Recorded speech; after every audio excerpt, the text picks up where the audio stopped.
Got him. Got him. Double got. Hello. Hello. What's going on?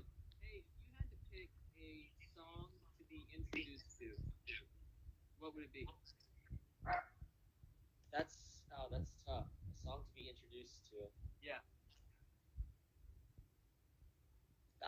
You got me right there. I don't know. What did I listen to last night? Oh, this is what I watched last night. I watched Top Gun. This is really weird. This is gonna completely throw people off. But I watched Top Gun for the first time last night. I've never seen Top Gun. That's what's the song that they sing to her in the? Take my breath away. No, not that one. Not that one. The one when they sing to her at the bar. The bar?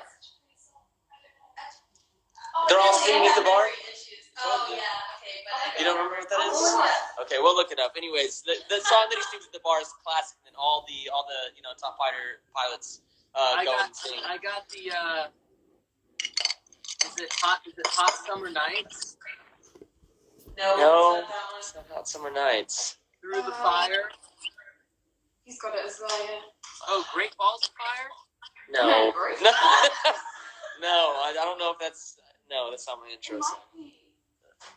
You've lost your love and feeling. This is. Yeah, exactly. You've lost your love and feeling because it's so. Oh, I don't know why. It's a good Top Gun moment, and I wanted to bring it to this. So. This is still Brandon Flowers. Here we go. Well, any Brandon Flowers song to be introduced to is okay by me.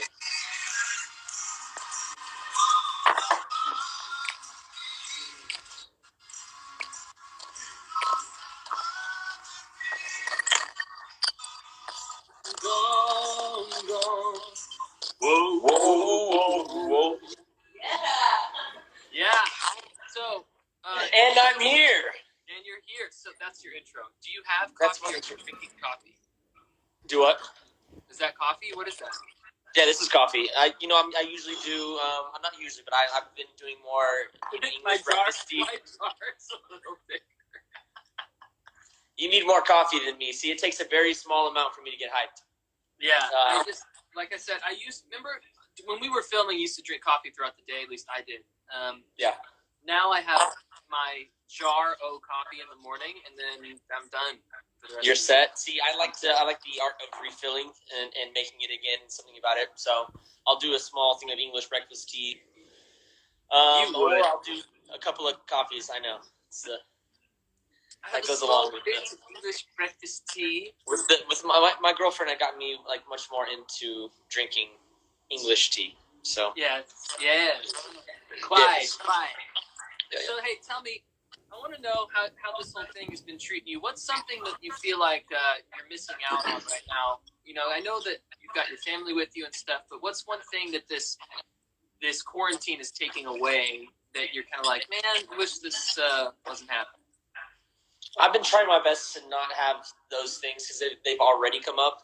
Just because I get pretty antsy and I like to constant movement and to keep my brain creative, and I'm really I thrive off of human connection and contact, and so I've been missing out on seeing my friends. We still have the Zoom calls and all that, so that's been difficult. But one thing that I did to kind of help with that whole thing was right whenever LA started getting kind of weird, I went straight to see my family in Vegas, and so I'm around at least a little group of my favorites, and I don't know, it's hard. You take it kind of a day at a time and prepare for kind of the long haul for this. And like I said, I think connecting over the internet has been pretty fun. Zoom and house party and those kind of things have been nice to catch up on. And songwriting was one of the things that I didn't want to get kind of, shifted out of my life. And so I've been making an effort to work with my friends and producers while I'm writing music still. Yeah, you don't want to get rusty over this time. That's I'm rusty, and also, it's important. This time brings a lot of a lot of thinking and a lot of thoughts and a lot of ideas, and you don't want to kind of have them go to waste and go nowhere. So, yeah. Well, I was making some cool stuff last night. I tell you what, I was making, because I'm making, for those of you, I'm making a Splice sample pack, and it's going to be super dope. but I was making some random samples last night, and I came up with some cool stuff, which I'm gonna send you. Okay. So you can hear it. So we do this a lot. You'll sometimes send me songs or something that you're working on, and then I'll throw some melodies out, and then we'll go kind of back and forth, and we'll work sometimes that way. We still like to work together, still listen to each other's music. This is what I've learned about the difference between you and I, right? So okay. I'll go with me first. I tend to overshare. I overshare. Like when I make something, I want everybody to hear it. I want feedback. I'm not mysterious at all. I'm the opposite of mysterious. What you see is what you get. I love that. You, on the other hand, it's like I had to wait a long time to hear some Logan Henderson cuts when you first got started. Very, very secretive amongst your music, like about the things you're working on. Right. Very tight-lipped about it. So it's funny that that we're good friends because we're so opposite in that way. I think it helps the dynamic, really. And I think so. Yeah. Yeah, I think it really helps the dynamic. Two tight-lipped people would never talk to each other. That's true. It's true. You guys would be sitting at a table like this. Logan's always like, Kendall, shut up. Kendall's like, no, but even with the music, it's not so much that I don't want to release. It's like sometimes I'm very thoughtful, so I definitely do a lot of thinking. Although sometimes it looks like there's nothing going on up there. I'm very thoughtful and methodical with kind of the way that I like to approach music and conversation, and also I like to listen a lot. I notice that I'm usually my best whenever I don't speak so much and I listen more. I've come to find that out. It took years to find that out, but yeah. Well, anyway, hey, so before there's a couple things I want to do before I let you go. Number one, if anyone's watching and have a question for the two of us, send that in the questions thing. But I want to. Yeah, this is good. I've done a few of these, and they always miss out on the questions. It's the whole reason why we're here. So I like to hear from everybody else and see how everybody else is doing. So before we do that, we'll let people type their questions. Before we do that, I have something I have called a series of Kendall with his arm around Logan. Okay. So here it is. Someone made that? Yeah. Okay. So here it is. It'll pop up on my screen. Here's the first one. Oh, there we go. It's not so fully in view, but. This isn't going to work at all, man. No, I mean, we see a little bit. We know what's going on. Wait. I mean, I think that's what happens whenever you're in a band with someone. There's lots of arm grabbing, lots of, I'm always wrapping around my dude Logan here. There we go. That one works. That's a good picture. Yeah. I don't know what the hell I'm wearing. We look stunned. We just look like we're supposed to be here. I don't know. I might have been. And this one you can't see it. There's a picture of just 4 crotches across. Yeah, exactly. Big time crotch. That's not a bad angle. Basically, this photo is we're all doing a pose, but for some reason you and I are doing the exact same pose. That's what that photo is. Well, it was the wrong decision, whatever it was. Yeah. Well, I thought in my mind that series worked out a lot better than it actually did, but can't win them all. No, it's good. I feel like that'll be us. We'll be like clear into our 80s, still having the pictures around each other. You'll shrink obviously, so you might be around the same height as me at that point. Yeah, that's possible. So I'm looking through the questions right now. Okay, well here's one. I don't know, but if you can think of anything, was there an awkward moment between you two while on set or during a scene in BTR, and what was it? Oh man, I don't know. They all a lot. They're hard to so frequent. Awkward moments, probably ones that we tried to impose upon other people, maybe making them feel awkward. We're really good at that. Remember that thing that you and me and Caitlin always used to do? Like you'd be in pictures and we'd have like this little thing outside of the. Well, if I'd be in a photo, Caitlin and I would take a picture together, and you'd be in the back looking like you secretly wanted to be Caitlin's the boyfriend. person in the be in the picture and be that person. I'd just be like right behind, just creeping. Creeping. I'm not sure how awkward that was. We have some of those pictures. I feel like there's somewhere. Oh yeah. Look, I got to look back like an old hard drive or something and find Caitlin and I joined her live yesterday, and she had some great photos that I didn't have. I know. I have to see where all those went. Here's a good one right here. Okay. Actually tastes good. Some of those were actual smoothies. And some was yogurt. Yeah, some of it was yogurt, so some of it wasn't great. But we actually got smoothies and stuff from our crafty, which our crafty, they worked so hard. We were pretty demanding to have 4 lead actors and then have to feed them what they want and get special things for dietary restrictions and all that. So our crafty was really cool, and so they always made us good food and good drinks. And some of those were good, and then some of them were like straight up just like pink mush. Yeah, the ones that looked the best on camera probably tasted the worst though. Oh yeah, the pink yogurt looked really good, but right, it tasted smelled really bad. Not so good. Looking for a couple more, and then I'll let you go. That's all right. I'm here. All right, best.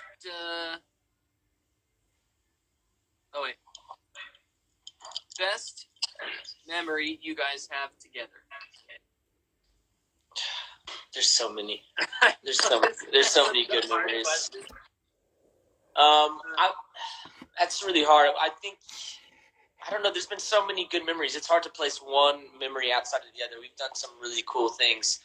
You know what I'm trying to recollect is like a moment where it was like you and I sitting somewhere, and one of us going like, "This is a cool moment." Yeah, I think to think of one of those. For me, Dallas Stadium was like that. I think singing for the First Family was pretty special. Yeah. Those shows and we've had a few, and where we haven't been able to travel outside of the U.S. We went to Brazil for the first time. Those kind of shows were so massive, and I think those are always moments that you are able to take a small step back and really appreciate kind of where you are and where you come from. I'm going to say one moment that I always remember was you and me walking up from the pilot episode after we had filmed. The show wasn't really picked up or anything, but we had got done filming. On our way to film, and being two kids from Texas, you're from Kansas, and not having any work experience really, and juggling different bands and trying to just get into the whole scene and do what you love and this whole craft, which can be very up and down sometimes. I remember going, "You think this is going to go? Like, do you think this is going to be a good project for us to be on? Do you think we're going to have a good time? And do you think it'll be picked up?" And I think you were like, "Yeah, I think it's going to be pretty special." And I was like, "All right, I'm ready for something good to happen." And then it was. You're going to make me cry, man. It was on the Paramount lot. It was a really special moment. It was good. That's nice. Well, plenty of more good times is what I say. You know what they say, when there's plenty of good times, you got to let it rhyme. What? You got to let it ride. Got to let it ride? Rhyme? Or ride? Yeah, got to let it ride. I've never heard, I don't think I've ever heard anybody say that, but that's... When there's plenty of good times, you got to let it ride. That's what I always say. Okay, yeah. Well... to more good times. Yeah. We'll do this last one. If you were the protagonist of an important movie, what would the plot be about? What are these questions? You guys are really my brain is just now starting to work. I like it. Listen, I've always wanted to play some type of weird character. I don't know about a protagonist or whatever, but I've always liked characters with certain tics and certain things that they do, like something that outside of what it would be normal for me or for you, but certain tics and certain things that you really have to kind of watch someone. And I've always wanted to base a character off of someone that I see and somebody maybe that I know or something that I can pull from. So I would love to play I'd like to play just kind of a weird, oddball character. Yeah. Exactly. But yeah, Leonardo DiCaprio does this a lot. But a lot of the people that you see him play, a lot of them, they always have like a lot of weird quirks about them, and I kind of like that. He's like this way the future. With future. With future. 10 chocolate chip cookies, medium-sized chips, none too many around the outside. One of my favorite films, Aviator. I would to answer that question. I've always wanted to do something from a different time period. Very nice. Like not quite like caveman time period. I'm talking like 1600s to 1800s. Oh wow, way back. Well, I guess 1600s to like 1950. Yeah. Because cool. I would do something based in the 50s. I would love to do something in like the Roaring 20s, like that type of time period. That would be cool. You know, we have a friend that we work out with, the fantastic Holt, who is on Mindhunter, and that's still technically a period piece, which would be a really cool thing to film. If anybody watches Mindhunter, it's fantastic. You guys should watch and pray for a third season. I would imagine that there's some people who are like, I was alive then, so yeah. I don't really feel like it's a period piece. Yeah, well, it's still technically a period piece. Yeah, all the cars, all the outfits are different, but that's such a great film. So something like that would be really cool. Well, buddy old pal, I really appreciate you joining me, and obviously in for a haircut soon. Yeah, I'm just gonna buzz mine off. There you go. Maybe I will too. Yeah. But I hope you have a wonderful day and you too, also man. Good to catch up with you. A great weekend. I know. What are you doing over the weekend? What do you have in store? Yeah. We're gonna make food every meal. That's good. Always important to have food for the meals. That's about it. You know what they say? Cool. No, I don't. When you're trying to make you know what they say when you're trying to eat food? Better have it on your plates. You know, whenever it's Easter, you gotta have a feaster. Yeah. And I'll leave you with that stupid ass comment. That was so dumb. Love you. Love to everybody. Who's been checking in on this. So good to catch up, and I'll see you whenever all this mess is over. I'll see you when I see you. Alrighty. Bye, bud. Love you guys. Adios. Love ya.